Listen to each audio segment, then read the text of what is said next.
Okay okay. இது வந்து நம்ம கையில் இருக்கிறது வந்து மீன் அமிலம்ங்கிறது. இந்த மீன் அமிலம் வந்து நாங்கள் போன முறை திரு சத்யசீலன் சாருடைய இடத்துல இது தயாரித்தோம்.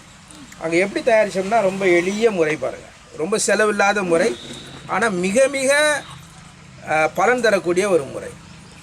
இந்த மார்க்கெட்டில் போய் மீனினுடைய கழிவுகள்லாம் கொடுக்குறாங்க இல்லையா, அதை வாங்கிட்டு வந்தோம். வெட்டி போடுறது தான். மீனை வெட்டி போடுற அந்த செதில்கள்,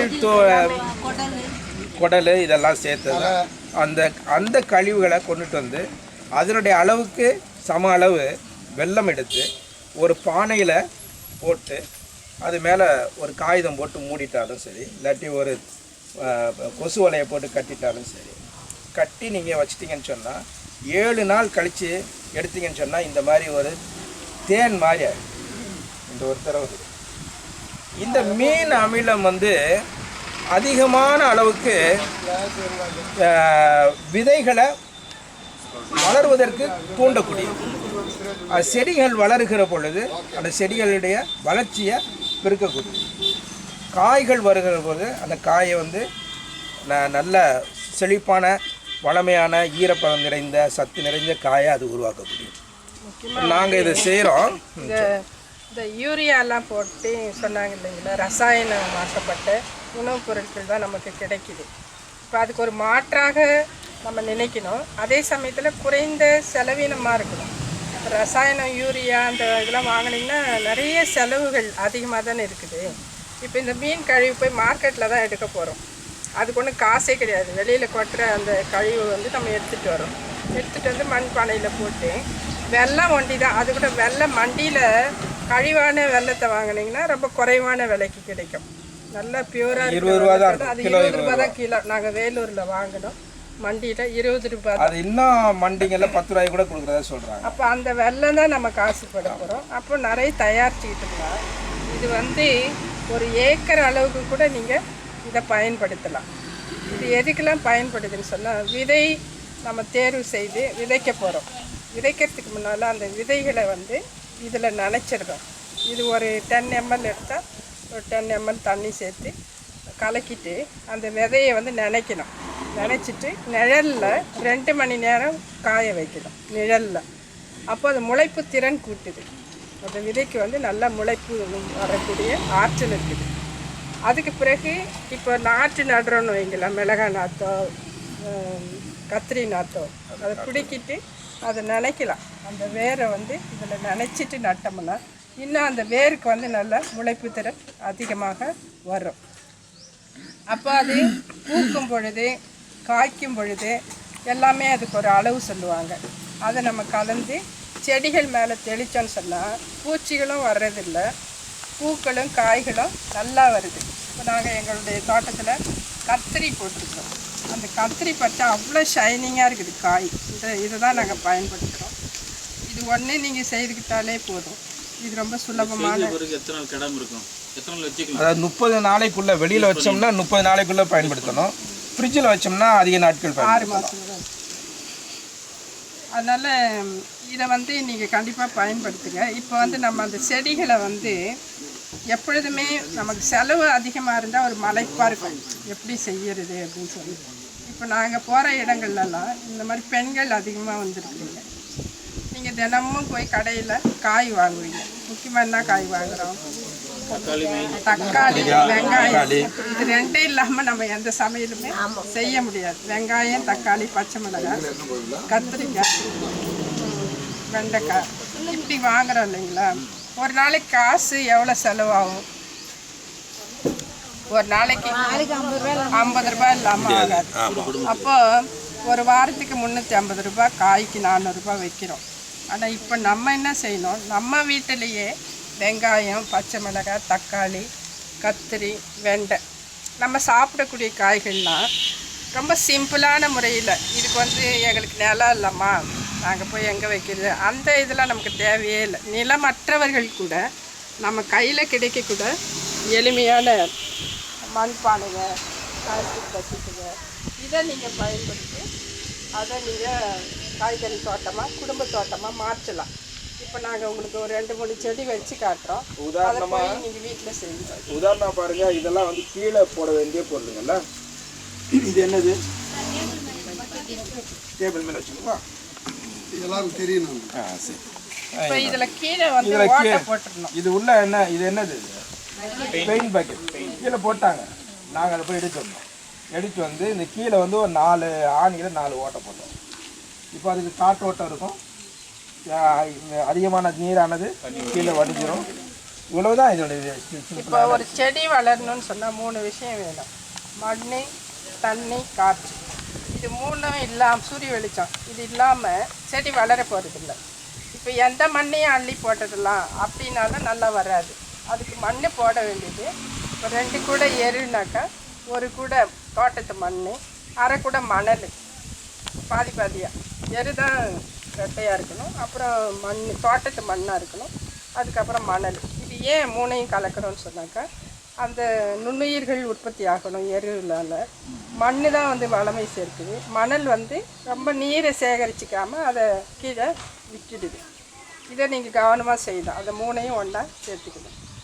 சேர்த்த பிறகு இந்த கீழே ஓட்டை போட்டுறோம். காற்றோட்டமும் வரும், அந்த எக்ஸஸான அதிகமான தண்ணீரை வந்து அது கீழே போயிடும். இப்போ நாங்கள் வந்து இப்போ இதை பாருங்களா, நீங்களே வந்து பயிர் இப்போ நடுறீங்க. இப்போ நீங்கள் யாராவது ஒருத்தர் வாங்க. இப்போ நம்ம என்ன செய்வோம், அந்த மீன் அமிலத்தை வாங்க.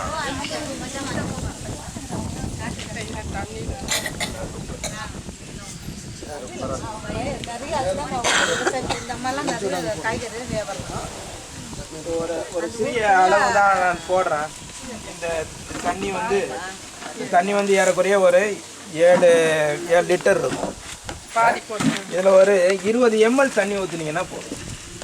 20 ml மீன் அமிலத்தை அதில் ஊற்றுனீங்கன்னா போதும். இப்போ இதை வந்து நம்ம இப்போ வைக்கிற செடி இருக்கு இல்லையா, அந்த நாற்றுங்க இருக்கு இல்லையா, அந்த நாற்றுல இதை நட்டு கொஞ்சம் நேரம் தண்ணியில் ஊற வச்சுருங்க. அதை எடுத்து அதை மேலே இந்த பக்கெட்டில் நம்ம அப்படியே வைக்க வேண்டியதுதான். இப்போ இந்த வேரோட கத்திரி செடி வச்சுட்டு வந்து இது வந்து வெங்காயம் பாருங்க, கடையிலேருந்து வெங்காயம் வாங்கிட்டு வந்தோம். அதில் முளைச்சி இருக்குது இல்லையா, அதெல்லாம் தான் எடுத்து நட்டோம். இப்படி நீங்கள் வெங்காயம் வந்து தனியாக போய் வாங்க வேண்டியது இல்லை. அப்போ நம்ம முளைப்பா கடையிலே கூட பார்த்து பொறுக்கிக்கலாம். இது பெரிய வெங்காயம். எங்கள் வீட்டில் வேலை செய்கிற அம்மா அவங்க வீட்டில் இருந்த வெங்காயத்தை கொண்டாந்துச்சு, நான் எங்கள் வீட்டில் இருக்கிற வெங்காயத்தை வச்சு இப்போ ஒரு பாத்தியே அமைச்சிட்டோம். இப்போ இதுக்காக போய் வாங்க வேண்டாம். அதனால் நம்ம ஏன்னா வெங்காயம் அடிக்கடி வாங்குறோம் இல்லையா, நீங்கள் ஒரு 4-5 இந்த மாதிரி தொட்டியில் கூட வச்சுக்கலாம்.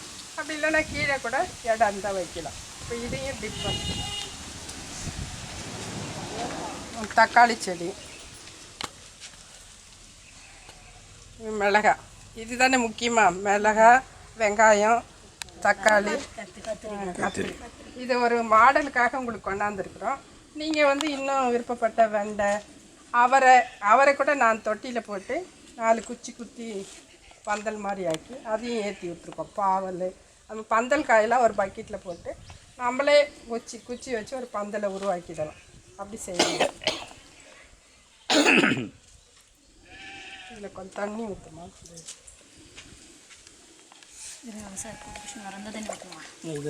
அதே தான் சுற்றி கையில் அப்படி அப்படி அப்படி. ஓகே. இப்போ ஒருத்தவங்க வாங்க, ஒருத்தர் வந்து நடுங்க. மண்ணள்ளி போடுங்க. கொஞ்சம் கொஞ்சம் கொஞ்சம் எல்லாம் தெரியணுன்றது அதான் அதை சொல்கிறேன்.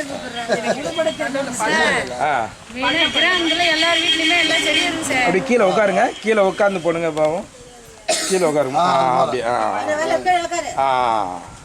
அந்த மண்ணெல்லாம் இப்போ அந்த மண்ணை அள்ளி போடுங்கம்மா. இல்லை அவ்வளோதான். மேலே கொஞ்சம் காற்றோட்டம் வச்சுக்கணும்.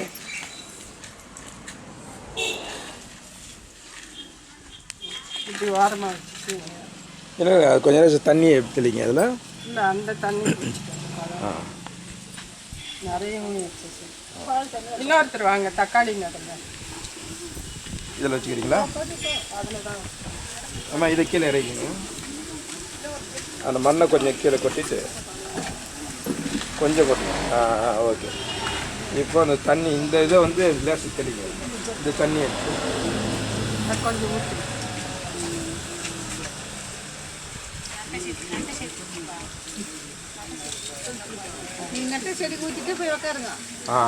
ஓகே.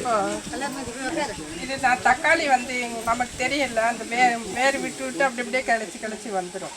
அதனால் நான் இது வீட்டிலேருந்து உடச்சிக்கிட்டு வந்துருக்கேன். இப்போ இதை வந்து அப்படி வச்சுட்டு மண் மேலே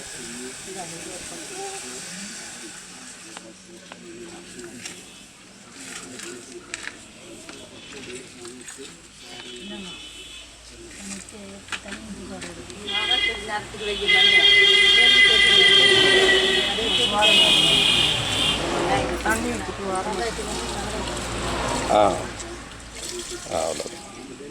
அதை வந்து ஒரு சின்ன குச்சி ஒன்று எடுத்து வாங்க, ஏமா ஒரு குச்சி எடுத்து வந்து அந்த நட்ஸை கட்டிடுங்க. அதில் பாதி மண்ணை கொட்டிட்டு வெங்காயம் எப்படி வாங்கம்மா ஏம்மா அப்படி கீழே உட்காருங்க. கீழே உட்காந்து செய்யுங்க. கீழே உட்காருங்க.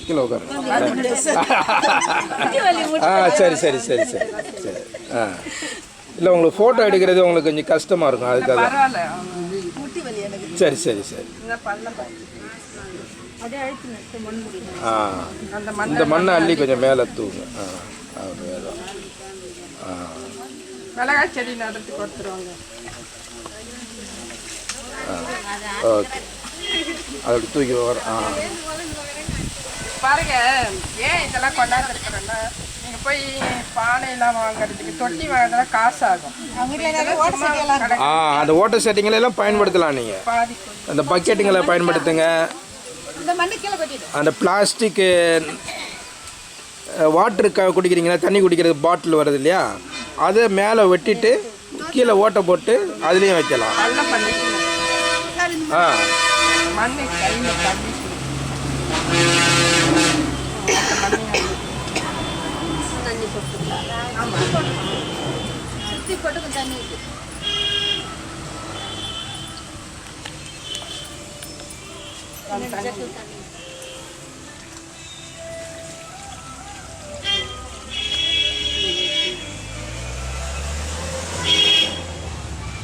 இப்போ அடுத்த முறை நாங்கள் வரும்போது இதில் காய் நீங்கள் தானே லோக்கலாக இருக்கிறீங்க. வெங்காயம் 3 மாத பயிர், அதில் 30 நாளைக்கு தான் வெங்காயம் நிறைய பிடிக்கும். கத்திரி வெங்காயம் தக்காளி